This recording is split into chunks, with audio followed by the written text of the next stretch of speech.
This is Mongolian Mindset, and today we're going to be responding to The Last Father. Can you do Spielberg, please? So, let's look at personality database, our sworn enemy. They have Steven Spielberg as an ISFP. You guys know what we're going to do. We're going to type them using Linda Barrens metrics, temperament and interaction styles combined with cognitive functions. We are still doing limited free typing sessions by us. All you have to do is join our Facebook group and message Cody with your availability, and we'll get that done. Some people are charging $500 to $100. We're doing it for free for a limited time, so go ahead and do that while you can. So they got ISFP. Let's check the chart. So ISFPs are going to go on the artisan, and they're going to be outcome focused. They're going to be responding. They're going to be informative. They're going to be interest, so they're going to know what they get out of a situation. They're going to be SENI and TEFI, and they're concrete and pragmatic, okay? So we're going to see if that is true or not.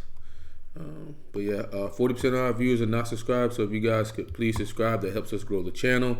It helps us grow our Facebook group, and we're all about giving back to our group. Like we said, we do a monthly call. That'll be April 7th at 4 p.m. Eastern. We'll do a monthly call where we talk about goals and make sure everyone's accountable. We want better futures for everybody. So yeah, let's get into this.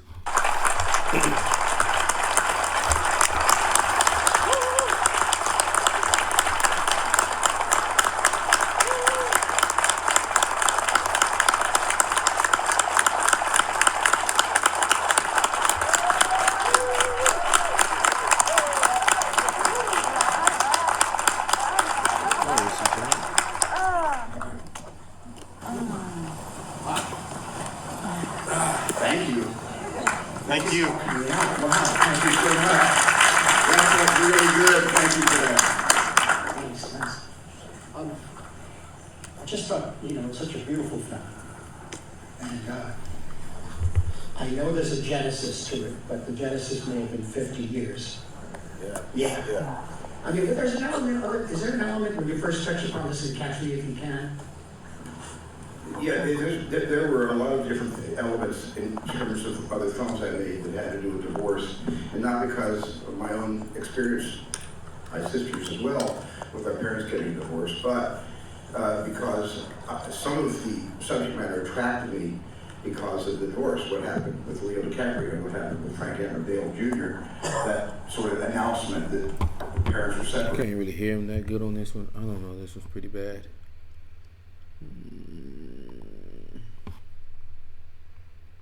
That's good.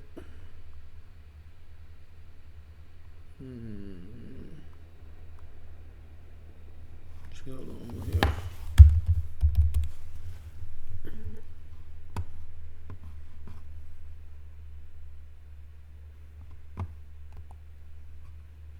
Good evening and welcome to our house. And in connection with Stephen as a teenager when he was hired to organize Stephen's home movies. Perhaps as a result of that experience, there's a direct lineage with JJ's new film Super 8, which was produced by Stephen. JJ is the founder of Bad Robot Production and has produced the TV series Felicity, Alias, Lost, and Fringe, and the movies Cloverfield and Morning Glory. Super 8 is his third feature as a director. The first was Mission Impossible 3, followed by Star Trek, both of them wildly popular. Come on, man. Trail, starting with James B. Donovan's work with John Ford and George Stevens. We got a decent one. We can hear everything. Well, I knew nothing about. What? Yeah. I like watching it. Well, we're going to be here for a long time. No, I looked at it again Saturday and really enjoyed the film so much. Really. And I guess I should just ask you, of course, to give us a little bit of a background as to what drew you to the story, to give us a sense of how it came about.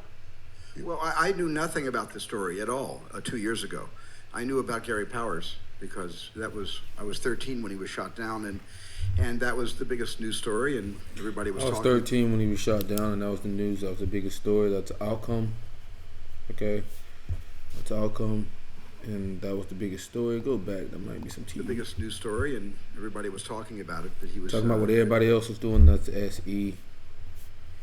So we're going to put SENI down. Everybody was talking about it. You know, he was a prisoner behind the Iron Curtain.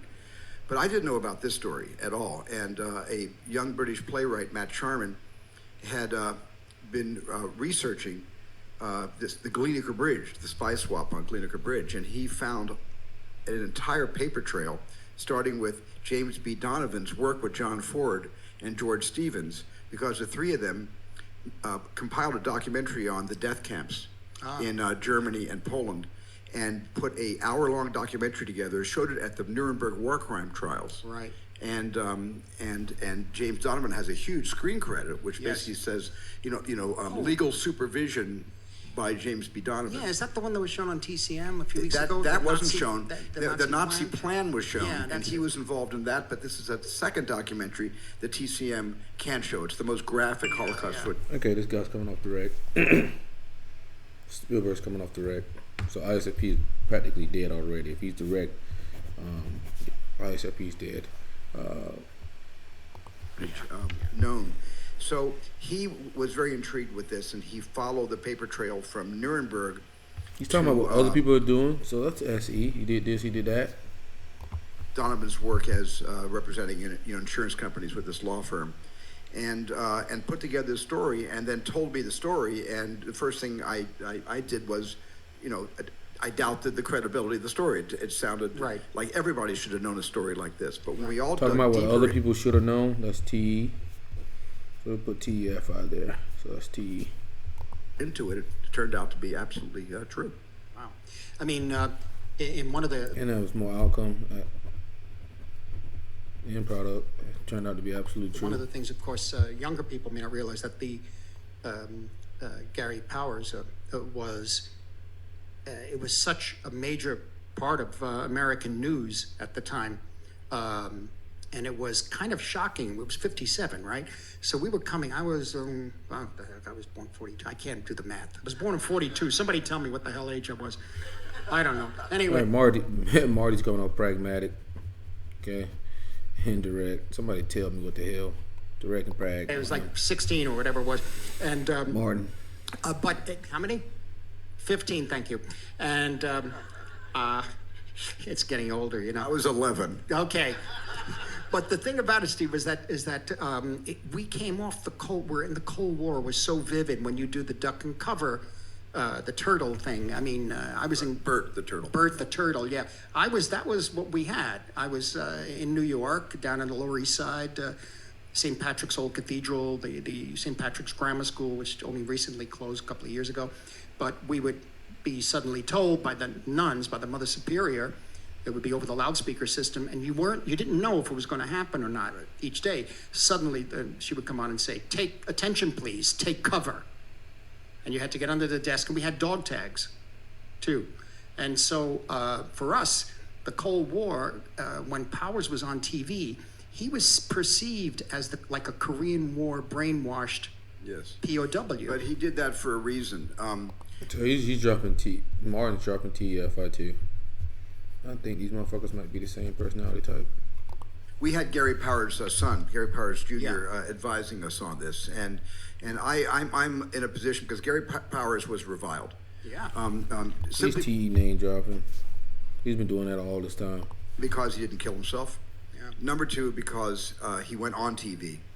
And these are outcomes. That's outcome.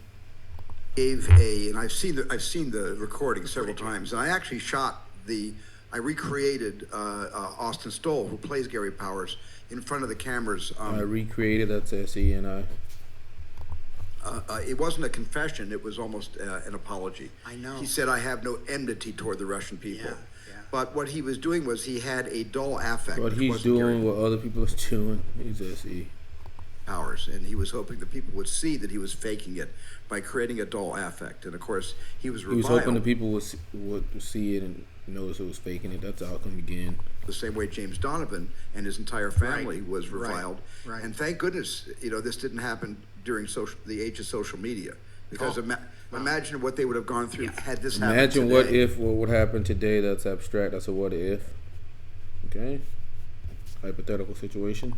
Yeah, no, I mean, what's interesting to me, is fascinating, is that Abel and Donovan, they both are men who stand up for what they believe in, right? And there's obviously the respect between the two of them. And Try not to type Martin Scorsese at the same time, but it's kind of hard not to. In the great tradition thereof, of what we thought of in the older films before this happened in '57, sort of a respect between the enemies, like as in von Stroheim and Pierre Freinet in Grand Illusion. Or Kurt Jurgens and Robert Mitchum in The Enemy Below. The Enemy Below, or the, Just initiated. Damn, it's looking at this guy's ENTJ. The 1916 World War I truce, or even in Warhorse when they let the horse go. I mean, did that come into play a great deal for you in terms of the story? Well, it was just that in the facts of life, Donovan developed a fondness for Abel. Abel was a man of the arts. He was a painter. He played classical guitar. He spoke several languages, and he was end product. This guy's outcome indirect. Okay, he's direct and outcome. So let's look at the chart. Direct outcome. That means he's in charge type. So with him being in charge, that means he has to be enfj, estj, estp, or entj. That's what we're looking at already, because he's direct and he's spitting outcomes like crazy.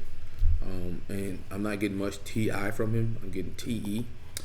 So it's looking like we're gonna be down to ESTJ or ENTJ, and he's seeing a lot of SENI. So it's looking like he's an ENTJ. absolutely apolitical, meaning he didn't, he wasn't spouting, communist rhetoric. He wasn't. See, he's not coming from a first-person perspective. He's SINE, but we're already done. He wasn't admitting what he had done, but he also there was no undercurrent of animus at all. And he had been embedded in this country by the Soviet Union, who, by the way, never acknowledged he was a spy. The Soviet Union never did. Even today, they don't. So he's talking about outcomes again. This guy's outcome crazy. He's embedded 15 years in America. And he really thought that when there were people Talking about what other people think, that's TE. to identify him, that they would not be able to find anybody who would recognize him 50 years later. He was really worried about that on the bridge. Yeah. But Donovan and Abel had a relationship, and I so enjoyed working with Tom and Mark Rylance and Tom Hanks in all those scenes together. Damn, he's name dropping like crazy. That I had to put on the brakes because I wanted. I had to put on the brakes because I wanted as SENI. Joel and Ethan Cohen, who wrote all the subsequent drafts and took it very, very deep. I wanted more scenes between them, but then I realized if I had more scenes between them, when they finally get to the bridge after a great absence in 2 shots, Right. It wouldn't have the impact that it has when you Talking about the impact, that's SE. the characters on screen for Together. a long time. Yeah. I was going to ask you about working with. Damn. Direct outcome, TFI. Joel and Ethan, who I might from NYU. SENI, that's the ENTJ all day long. You brought them in, and for me, it's like when the first scene with Tom and the other guy, and he's talking about, that's not my guy. That's Joel and Ethan. It's very much that, and it really is wonderful how that carries through. That's when Tom committed to the movie. He said he wanted to call me after page 6, but he didn't, because the movie originally opened with that scene. See, when he's talking, you remember when I told you guys the difference between SINE? I mean SI and SE. SE refers to other people, so it's like a outward inward, as in SI is inward outward. He's talking about what other people are doing all the time. He's never talking about what he's doing. This guy is an SENI user. He's outcome, he's direct, he's TFI. And then I actually took that scene, which was the first thing I shot with Tom, and I moved it because I had an afterthought that we should start the film with. I wanted to start the movie with a reflection because I think I wanted to start the movie that's SENI. Spycraft is about what's true and what's false. Is the reflection of the mirror of Rudolph Abel, is that the truth of Abel, or is Abel painting his? That's abstract. His understanding of what he looks like as a portrait artist doing a self-portrait, is that the truth? And so I just came up with this mirror shot to opened the picture. And when I shot that, I thought we should actually open the picture with that and following and the apprehension of Abel, and then go to the Donovan character in that first scene. And that was the first scene after page 5. Tom Hanks read the scene and just, he said, I know who this guy is. I know how to play him. Yeah. No, but you see, that's what's interesting, fascinating for me, watching your work over the years, is it's the difference between visual and literature. You went for the visual for the opening. You know, the idea of the image, the reflection, you see, rather than a dialogue scene. Oh yeah, if you as compare good as the dialogue scene is. Look, you compare me with literate and comparison, and cinema. I am illiterate. No, I know what I mean is, yes, exactly. You know what I mean? Exactly. No, but there's a tendency to say if the lines are great and the actors are great, well, that's the movie. Well, it's a certain kind of movie. It's not every movie. But if you can think visually, if you can interpret the theme of the picture visually, and even if it isn't directly obvious, that's one of the reasons I watched the picture a couple of times, because these images stay with you. Before these guys get out of the car and all that stuff, this guy's painting and doing, what is that? Well, you know, the image that comes to mind. He just wants to initiate. Look at him. His lips kept going multiple times. He wanted to cut them off. Out a raging bull with the rope and the blood, just that macro close up of the just blood dripping from the rope. Yeah. You know, he didn't have. You know, that said everything. Sometimes, you know, I came up with a shot on the day, because I saw all these not paparazzi, but they were in those days paparazzi before the name was known here, and they were taking all the pictures of Abel and talking about what other people doing. Look at him, he's crazy, SE dude. Wife and Alan Alda playing Waters, and I watched them popping their flash bulbs out to relight their flash bulbs, and they were hitting the ground. And I remember as a kid, you know, seeing flash bulbs all over the ground. So I threw the camera on the ground, and just got one shot of their feet walking over the flash bulbs. But that's the great thing about directing, that you can have tremendous respect for the written word, and I do, and I've recently I've had tremendous collaborations with Matt Sharman and the Coen brothers and TFI, name dropping, and certainly Tony Kushner and Tom Stoppard. Yes, the written word is everything. We can't do anything without something on paper. But where you insinuate the camera and where you can speak the cinema in on a word-heavy film is a real challenge. That's extraordinary. That is true. Like it's a dialogue scene sometimes that is really, as you say, word-heavy. You know, it's the old story. It's only one position for the camera, but where the hell is it? You know? But Martin, I don't know how to say his name, but Scorsese is coming off Outcome as well, and they're looking like probably the same personality type. Look like two ENTJs talking. It is a matter, though, of natural visual thinking, and that's I think what makes this picture so viewable, so watchable. You know, if I didn't have strong performances, I would have shot everything in singles, because then I can make the performances. So if I would have did this, then I would have shot it in singles. Those outcomes is more and more outcomes. Better in the cutting room. But when you've got great actors, I don't need the close-ups. Because everybody here can be the film editor. You can just sit here and watch the movie and decide who to look at. So when I had Mark Rapp, outcomes, I don't need this because I had great actors. In that first scene with Tom Hanks, putting the camera, where to put the camera was easy. Just put it where you can watch them both at the same time. You can see the two of them, Put them at the place where you can watch them at the same time, outcome. No, but it's also true that cinema is also a person, a medium shot, or a close-up of a person speaking, you know. But again, it's the use of light behind them, the window. And that glowing light that you have there. Well, that's Janusz Kaminski. Extraordinary, I think. But did you, interesting about the story in that he's dealing with, he gets the case with were you at all, or just something that came up when I was watching it the second time, the resonance of today to today, in other words, the difference between a military and a civilian court, and following through on the letter of the law, and how it relates to the dealings here with these supposed spies and like Guantanamo at this point? Well, I think that it's very valid. We were thinking about that all through the movie, and the we were thinking.